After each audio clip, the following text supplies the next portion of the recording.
Hey everyone, welcome to this month's episode of Living with Wildlife. I'm Todd Black. We're out here on Turtle Hill, and today we're going to talk about milkweed and monarchs.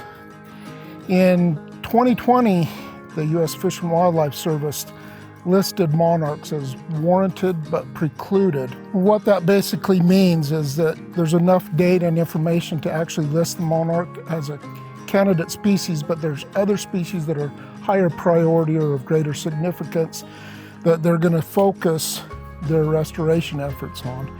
But the monarch now is at least a candidate species, and today we're going to talk about that and also some of the things that you can do to get involved with citizen science and growing milkweed for the monarchs in your backyard.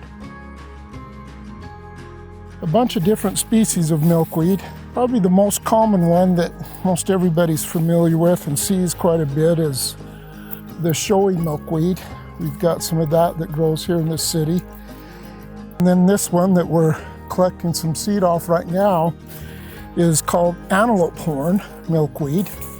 But this one grows in Utah on a lot of the more drier sites. And we're gonna collect some of this seed today and see if we can't get some local people that have greenhouse to grow some milkweed plant for us.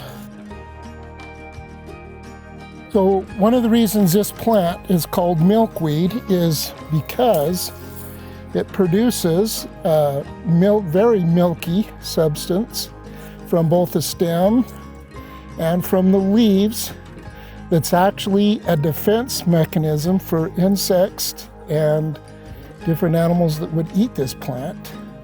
Interestingly enough, there's a few species that have evolved alongside of this that only will eat milkweed, such as the monarch caterpillar.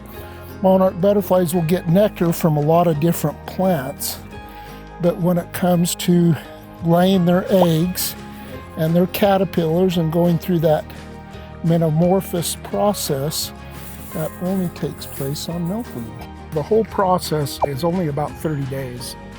We as a city, the mayor in particular, has decided that we ought to do something about this. So we're gonna collect seed, we're gonna come back to some of these places and actually transplant some of this milkweed. We're gonna do this over in Nolan Park and also in Sandpiper Park, where we have adequate habitat that we can hopefully grow some milkweed. I'm Todd Black. We'll see you next month.